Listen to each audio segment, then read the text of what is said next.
कहानी की शुरुआत होती है जहाँ हमें दिखाया जाता है उत्तरी इंग्लैंड नॉर्थम्ब्रिया के एल्डोन का वाइकिंग घर, जहाँ हर शनिवार के दिन वाइकिंग साथ में नहाते थे। इस आदत का पता इंग्लैंड की फौज को चल चुका था, इसलिए इंग्लैंड की फौज ने शनिवार के दिन वाइकिंग्स पर हमला कर दिया। इंग्लैंड की फौज ने गाँव के सारे मर्दों को मार दिया। इंग्लैंड की फौज ने गाँव की सारी औरतें और छोटे छोटे बच्चों को भी नहीं छोड़ा और गाँव के सारे घर जला दिए। फिर हमें थॉरफिन के गाँव के बच्चे दिखाए जाते हैं जो कि आपस में लड़ रहे होते हैं। थॉरफिन और उसका दोस्त जिसका नाम फैक्सी है जमीन पर मार खाकर गिरे होते हैं और जमीन पर लेटे लेटे दोनों वलहला की बातें कर रहे थे। फिर थॉरफिन के पास लीफ आता है और कहता है, उन लोगों ने तुम्हें फिर से मार दिया। अगर ऐसे ही बर्फ में पड़े रहोगे तो तुम्हें ठंड लग जाएगी। फिर हम लीफ को शीप के पास देखते हैं और थॉरफिन लीफ से कहता है, आप कल सच में जा रहे हो और कहाँ जा रहे हो? लीफ कहता है, मैं नॉर्वे जा रहा हूँ, वहाँ मस्ती करने नहीं जा रहा। मैं ये रेशम और ऊन साथ ले जाकर इन्हें वाइन के बदले बेच दूंगा।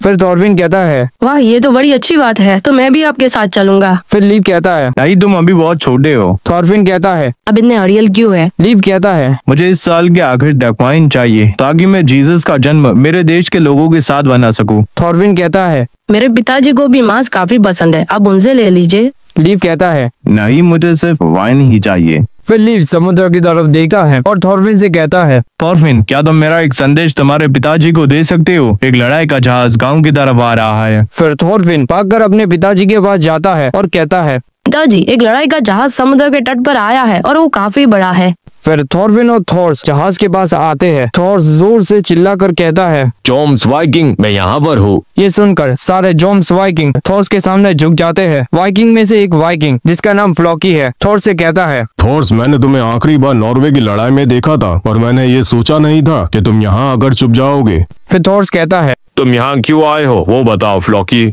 फ्लॉकी कहता है, बताता हूँ, पहले अंदर आने की इजाजत तो दो। फिर फ्लॉकी और थॉर्स घर के अंदर आ जाते हैं और बातें करना शुरू करते हैं और दूसरे लोग उन्हें छुपकर देख रहे थे। फ्लॉकी थॉर्स से कहता है, उन लोगों ने अचानक हमला कर हमारे सारे सैनिक मार दिए जब वो नहा रहे थे और इंग्लैंड के सैनिकों ने काफी सारे डेन्स को डेनलॉ में मार दिया और उन मारे गए लोगों में से थी राजा स्वीन की बहन। इसलिए राजा के पास एक अच्छा कारण है इंग्लैंड पर हमला करने का। एक बड़ी लड़ाई शुरू होने वाली है थॉर्स, और ये वक्त है योद्धाओं को अपना हुनर दिखाने का। जॉम्स वाइकिंग डेनमार्क की सेना के साथ मिलकर लड़ेंगे और ये युद्ध आने वाले वसंत में शुरू हो जाएगी। तुम्हें जो करना हो वो करो। ये बस उत्तरी छोर पे बसा हुआ एक छोटा सा गांव है। ये बने देश जो भी करे उससे मुझे क्या। फिर फ्लॉकी कहता है, एक एकड़ पीछा नहीं छूटेगा थॉर्स। हमारे सेनापति सिक वेल्ली ने सारी फौज को जॉम्सफोर्ग में जमा करने का आदेश दिया है, भले ही वो आदमी सेना छोड़कर चला गया हो। ये सुनकर इल्वो और थॉरफिन भी चौंक जाते हैं पर थॉर्स खामोश रहता है। फिर फ्लॉकी कहता है, सेनापति तुम पर रहम दिखा रहे हैं थॉर्स। 15 साल बाद तुम्हारे पास लड़ाई में सम्मान के साथ लड़ने का एक मौका है और सेनापति तुम्हारी सारी गलतियां भुलाने के लिए भी तैयार है। थॉर्स कहता है, तुम्हें जंगी जहाज लेकर नहीं आना चाहिए था, सारे गांव वाले डर गए हैं। ये सुनकर फ्लॉकी कहता है, तुम काफी बदल गए हो थॉर्स, कहीं ये गांव वालों के कारण से तो नहीं। और फ्लॉकी बच्चों की तरफ देखता है और सारे बच्चे भाग जाते हैं। फ्लॉकी कहता है, ये एक अच्छा गांव है, ये मैं यहाँ के बच्चों को देखकर कह सकता हूँ। यहाँ के लोगों ने कभी जंग नहीं देखी पर आज वो देखेंगे। और सारे बच्चे भाग रहे होते हैं। तभी हैरी कहता है, तुम सबने सुना, लड़ाई होने वाली है और वो लोग समुद्र के उस पार से सिर्फ थॉर्स को बुलाने आए हैं। थॉरफिन, तुम्हारे पिताजी तो कमाल के हैं। ये सुनकर एक लड़का बोलता है, मैं सोच रहा था कि अगर वो हमें जंग में साथ नहीं ले गए तो।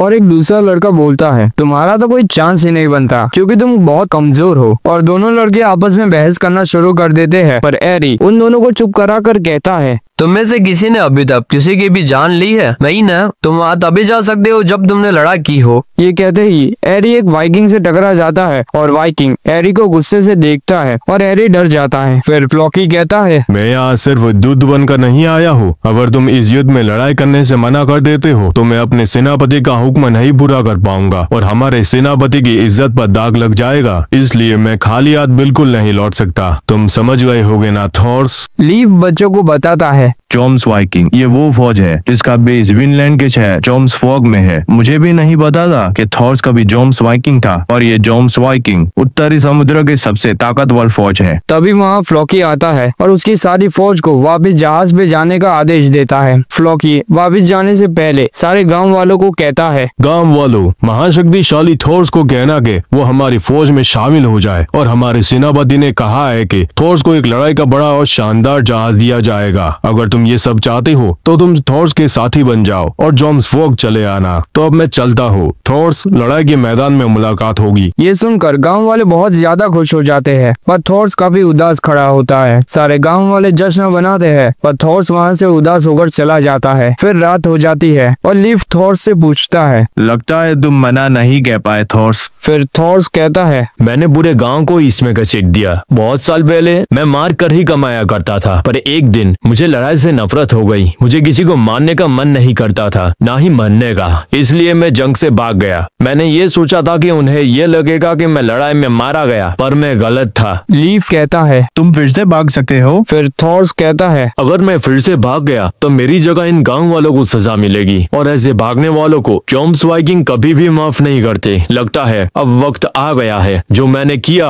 उसकी जिम्मेदारी लेने का। अगले दिन गांव वाले युद्ध के जहाज को युद्ध के लिए तैयार कर रहे थे। तभी एरी लीफ से पूछता है, तुम आज यहाँ से जाने वाले थे ना? लीफ कहता है, मैंने सोचा है कि मैं थॉर्स के जंगी जहाज के साथ जाऊंगा। एरी कहता है, अच्छा तो ये बात है, इससे तुम्हें कोई डर भी नहीं रहेगा। तुम्हारे ऊपर कोई मुसीबत आने से पहले ही हम तुम्हें बचा लेंगे। थॉरफिन उसके दोस्तों के साथ तलवारबाजी का खेल खेल रहा होता है। तभी कई सारे बच्चे थॉरफिन पर एक साथ हमला कर देते हैं और एक बच्चा थॉरफिन को पीछे से मारता है और थॉरफिन को ये अच्छा नहीं लगता, इसलिए थॉरफिन उस बच्चे को जोर से मारता है। फिर एक लड़का थॉरफिन से कहता है, नीचे गिर जाओ, नियम मानने पड़ेंगे, पर थॉरफिन उसको भी जोर से मारता है और दूसरे बच्चे थॉरफिन को रोकते हैं, पर थॉरफिन किसी की नहीं सुनता और वहाँ से चला जाता है।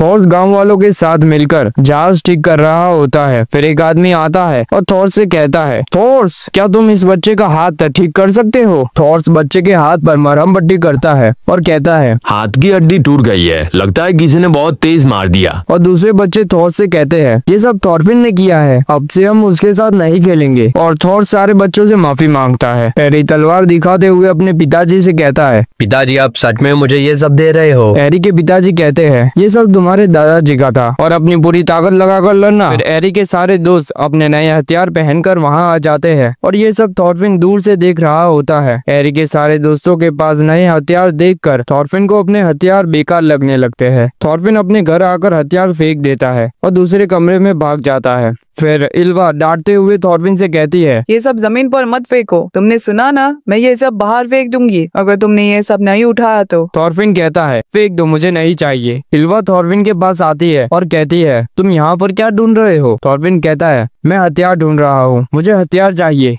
इल्वा कहती है, तुम्हें ऐसा लगता है कि अगर तुम्हें हथियार मिल जाएंगे तो तुम एक योद्धा बन जाओगे और पिताजी के साथ जहाज बचा सकते हो? मैं अभी से ही कह रही हूँ, तुम अपना समय बिगाड़ रहे हो। फिर ढूंढते ढूंढते थॉरफिन को एक अलमारी मिल जाती है। थॉरफिन अलमारी खोलता है और उसमें से एक खंजर निकालता है। थॉरफिन उस खंजर को देख रहा होता है। तभी थॉर्स उस खंजर को जोर से पकड़ लेता है और थॉरफिन से कहता है, तुम्हें ये तलवार चाहिए थॉरफिन? तलवार लोगों को मारने का बस एक हथियार है, तुम इससे किसको मारना चाहते हो थॉरफिन?